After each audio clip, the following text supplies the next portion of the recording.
Sejam bem-vindos a mais um vídeo do canal Leandro Costa Oficial e entra na grade de programação do canal Verdades Bíblicas, a qual você está acompanhando mais uma mensagem da série, a qual foi gravado ontem, quarta-feira, e você está acompanhando hoje, quinta. Estamos dando continuidade após a conclusão à mensagem sobre a armadura de Deus. E ontem, na quarta-feira, vocês viram a chamada para esta mensagem. Quero te convidar a todos vocês que estão acompanhando a fechar os olhos. Estaremos orando para que Deus ele venha falar conosco.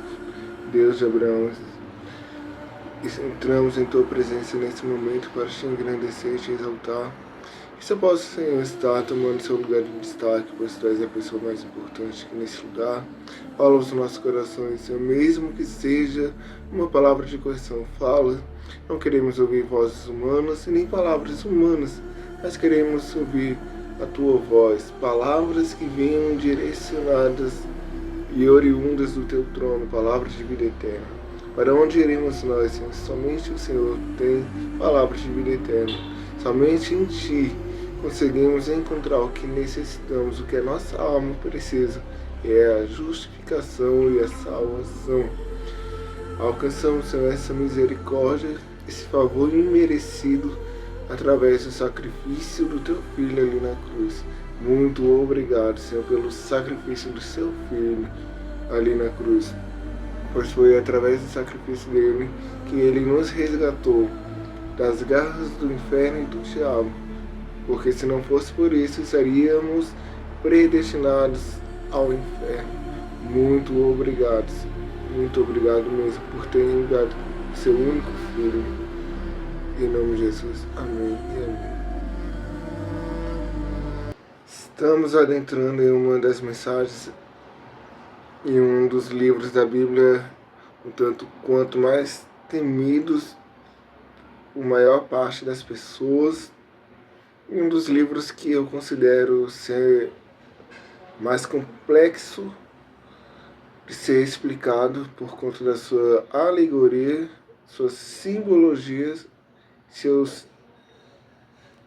sua metodologia de linguagem da época, porque usa muita simbologia de figuras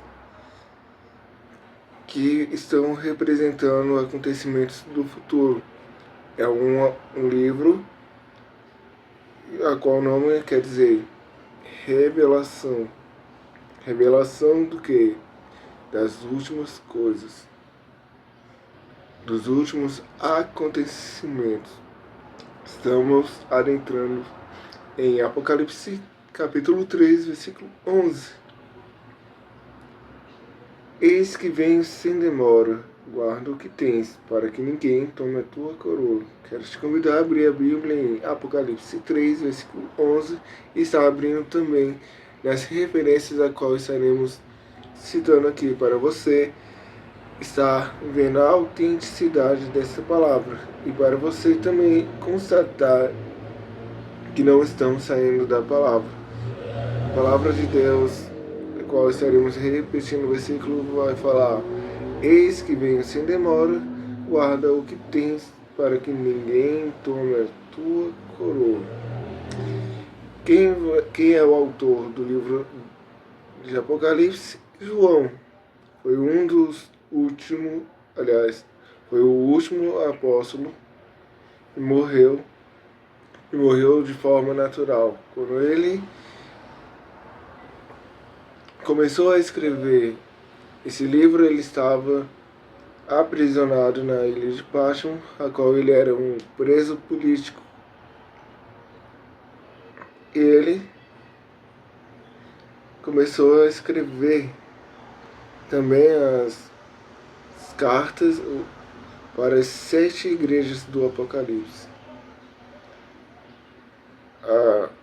O tema da nossa palavra de hoje é: eis que venho sem demora.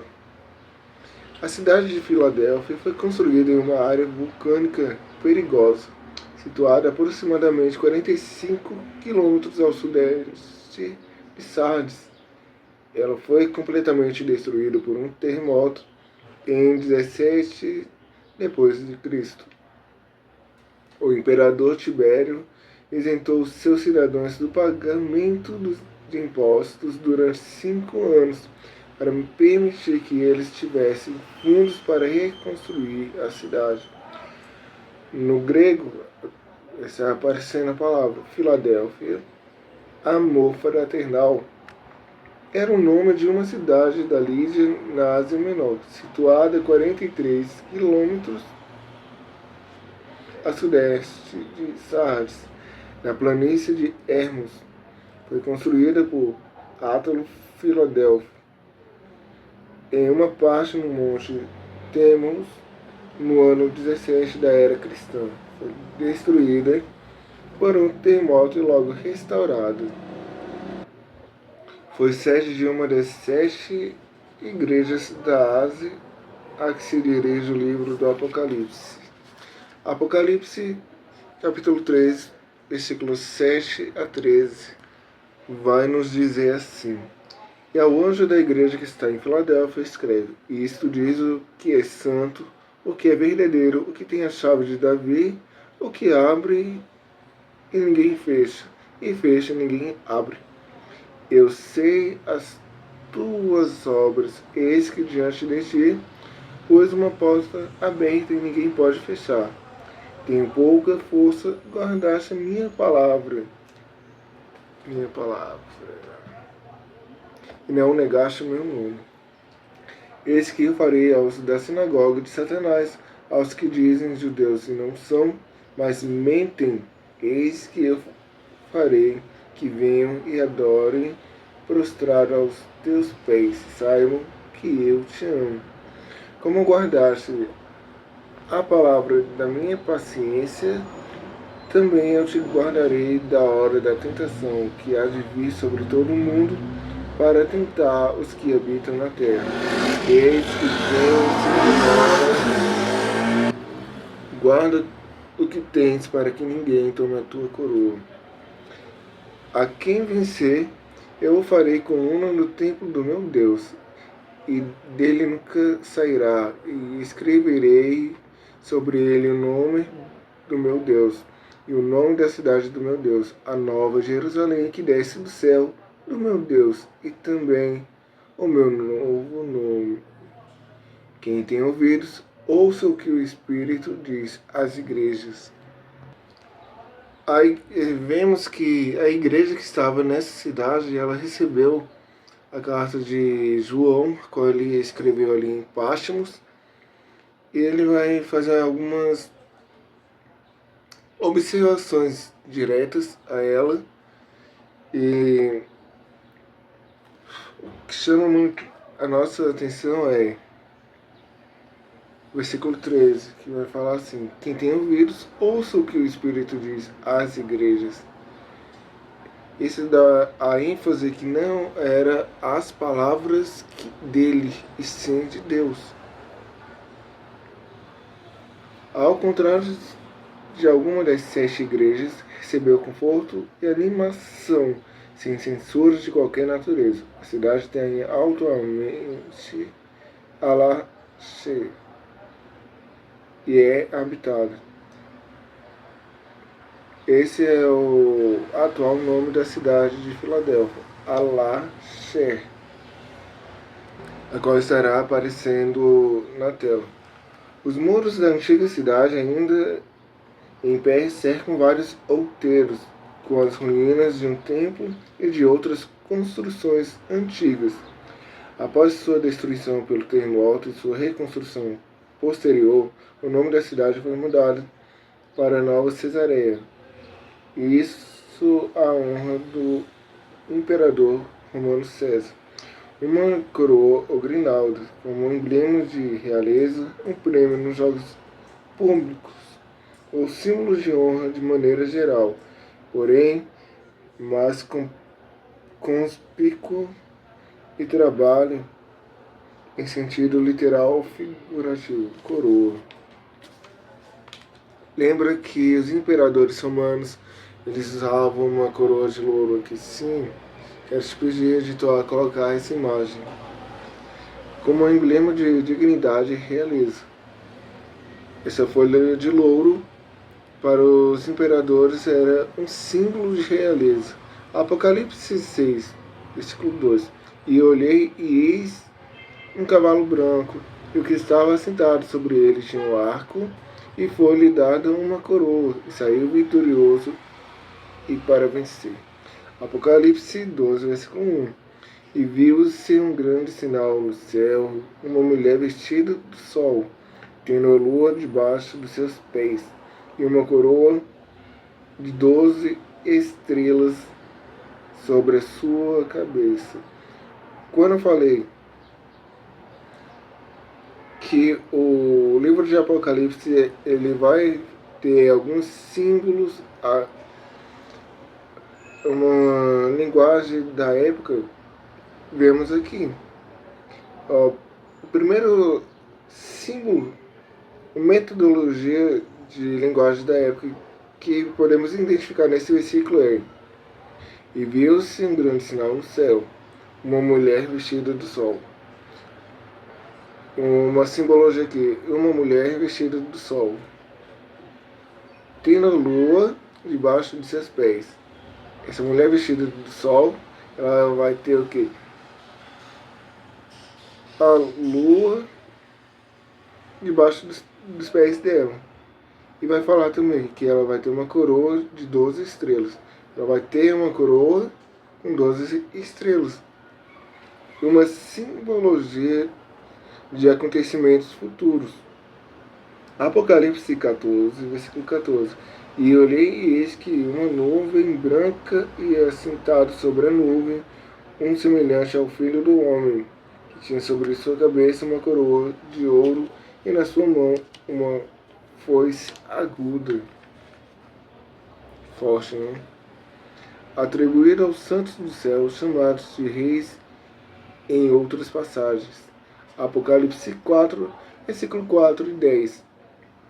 E ao redor do trono havia 24 tronos, e vi assentados sobre os tronos 24 anciões vestidos de vestidos brancos, e tinham suas cabeças coroas de ouro. Os 24 anciões prostravam-se diante do que estava assentado sobre o trono e adoravam o que vive para todo sempre, e lançavam as suas coroas diante do trono, dizendo: digno és, Senhor, de receber glória e honra e poder, porque tu criaste todas as coisas, e por tua vontade são e foram criados. É interessante esses dois versículos que falam sobre os 24 anciãos. Teve uma vez, alguns anos atrás, que eu tive essa oportunidade da parte de Deus de ter a visão da metade desses anciãos. E eu anotei em um caderno, e eu procurei esse caderno com esse relato do que eu vi para compartilhar aqui no canal, mas eu ainda não encontrei. Eu vi a metade deles, 12 anciãos, 6 de cada lado. E realmente, quando eu vi, eles estavam sentados com vestes brancas, como o versículo fala, e não conseguia ver o rosto de nenhum deles.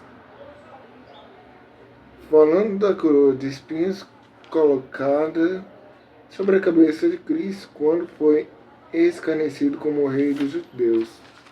Mateus 27, 29.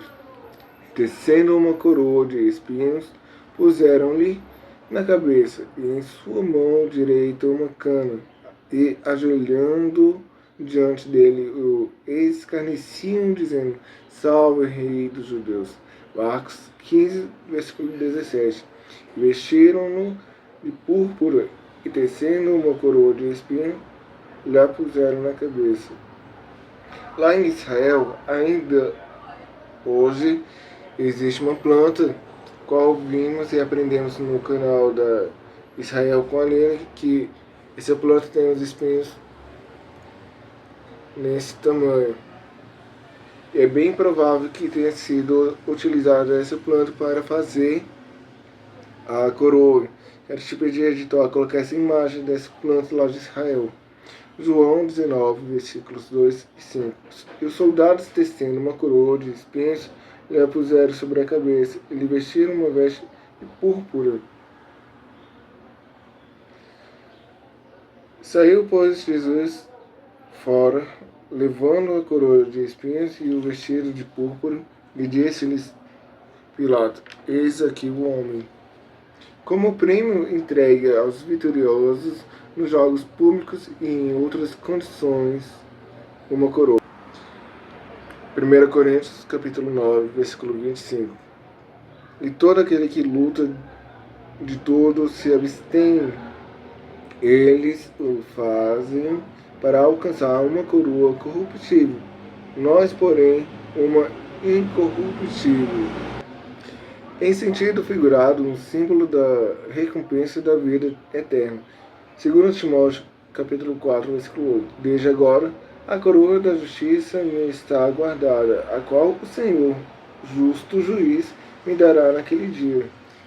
E não somente a mim, mas também a todos os que amarem a sua vinda. Tiago, capítulo 1, versículo 12. Bem-aventurado o varão que sofre a tentação, porque quando for provado, receberá a coroa da vida, a qual o Senhor tem prometido aos que o amam. 1 Pedro 5, versículo 4. E quando aparecer o sumo pastor, alcançareis a incorruptível coroa de glória. Sumo pastor, que o versículo fala, é o próprio Deus. Porque Jesus também é Deus. Apocalipse 2, versículo 10. Não temas das coisas que hás de padecer. Não tema. O versículo está querendo falar em outras palavras assim: não tema das coisas que são da terra, perecíveis. Não temas das coisas que hás de padecer. Eis que o diabo lançará alguns de vós na prisão, para que sejais tentados, e tereis uma tribulação de 10 dias.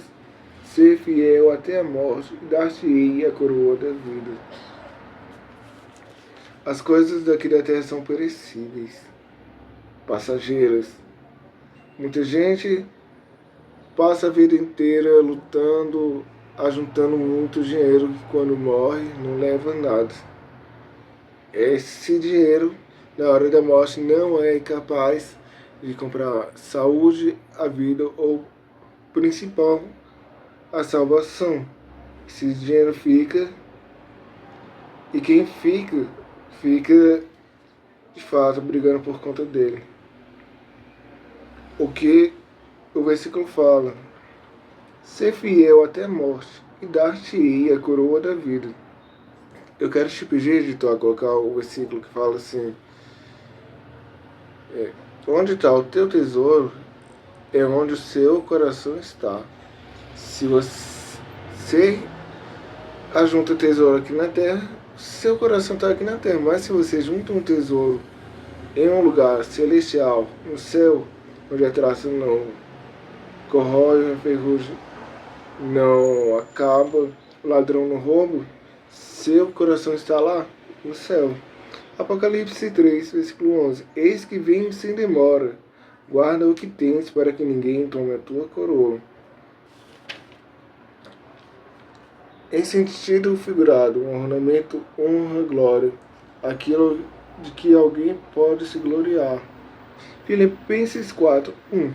Portanto, meus amados e muito queridos irmãos, minha alegria e coroa, estáis assim firmes no Senhor, amados. 1 Tessalonicenses, versículos 19 e 20. Porque qual é a nossa esperança, ou gozo, ou coroa de glória? Porventura não sois também diante de nosso Senhor Jesus Cristo em sua vinda? Na verdade, vós sois a nossa glória e gozo. A igreja de Filadélfia é uma das igrejas citadas na Bíblia, no livro do Apocalipse. Por causa da carta à igreja de Filadélfia, registrada no texto bíblico, aquela igreja ficou conhecida por todos os cristãos como um exemplo de fidelidade ao Senhor e compromisso com a verdade do Evangelho. A igreja de Filadélfia, como o nome já diz, ficava localizada na cidade de Filadélfia, na província romana, na Ásia Menor. A cidade de Filadélfia era um centro importante para a difusão da cultura grega entre os lados ocidental e oriental do Império Romano. Mas por conta da região vulcânica onde estava posicionada, a cidade sofria muito com terremotos. Inclusive, em 17 d.C., Filadélfia chegou a ser destruída por um grande terremoto. A área que circundava a cidade de Filadélfia era rica em atividade vulcânica. Por esse motivo, era conhecida como terra fumegante ou terra queimada. Mas a atividade vulcânica daquela região fazia com que Filadélfia frequentemente sofresse com abalos sísmicos. Em 17 d.C., a cidade de Filadélfia viveu um grande desastre. O extremo sudoeste da Ásia Menor foi devastado por um grande terremoto, e acredita-se que Filadélfia foi a cidade mais afetada, pois ela estava localizada na principal linha da falha sísmica. Por conta da grande destruição pelo terremoto de 17 d.C., o governo de Tibério isentou a cidade de Filadélfia do pagamento de impostos durante um tempo, além de enviar uma grande soma de recursos financeiros para ajudar na reconstrução da cidade. Em gratidão ao auxílio romano, durante o período difícil de reconstrução da cidade, adotou o nome Neo Cesareia, que significa Cidade do Novo César, em honra ao imperador Tibério. Jesus Cristo é aquele que possui a chave de Davi. Daqui a pouco iremos descobrir o que é a chave de Davi e os seus significados. A Bíblia revela que Jesus é aquele que tem a chave de Davi, que abre e ninguém fechará, e que fecha e ninguém abrirá. Apocalipse 3:7. Nesse sentido, a figura da chave é símbolo de poder e autoridade. Na verdade, a apresentação de Cristo como sendo o portador da chave de Davi nos lembra a promessa feita a Eliaquim. Isaías 22, versículo 22. E porei a chave da casa de Davi sobre o seu ombro, e abrirá, e ninguém fechará, e fechará, e ninguém abrirá. Eliaquim, filho de Euquias, foi um homem que serviu ao rei Ezequias como um mordomo fiel. Ele viveu num contexto histórico de turbulência no cenário político internacional. O reino de Judá estava sendo ameaçado pela Assíria, que era um dos inimigos de Israel. Então, ao invés de confiarem em Deus, líderes judeus estavam buscando aliança com o Egito. Um desses líderes era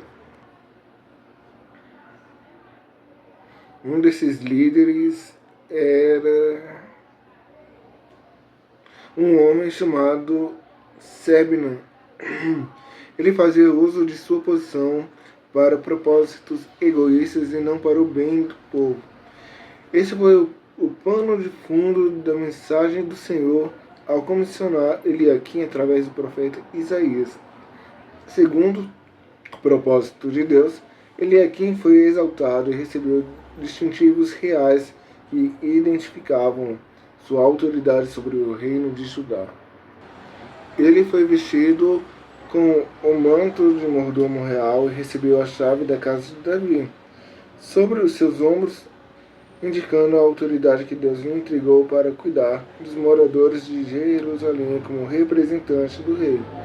Antes de sabermos o que é e o significado da chave de Davi, temos que saber da origem como estamos falando e abordando aqui. Ele aqui tipificou Jesus Cristo, num sentido muito elevado, é aquele que detém a chave de Davi.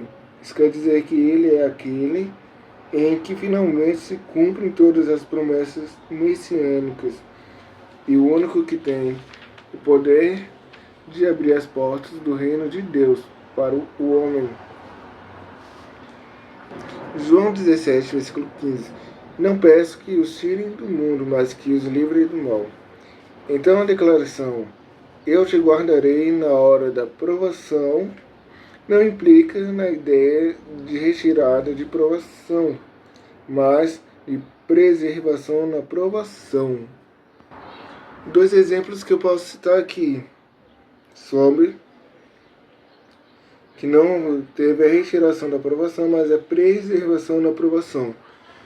Daniel, quando foi lançado na cova dos leões, Deus não tirou a cova dos leões, mas preservou a vida de Daniel na cova dos leões, fechando a boca deles, enviando o anjo.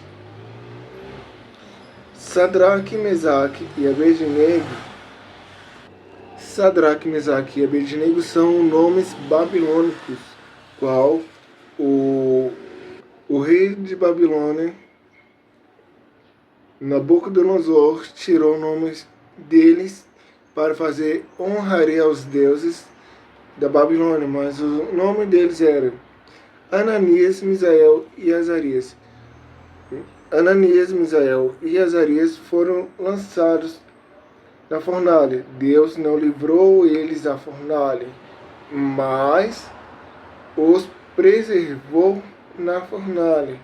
É tanto que quando o rei manda lançá-los na fornalha, os homens que o acompanhavam, só de chegar perto, morreram, e as cordas foram queimadas, e eles foram lançados.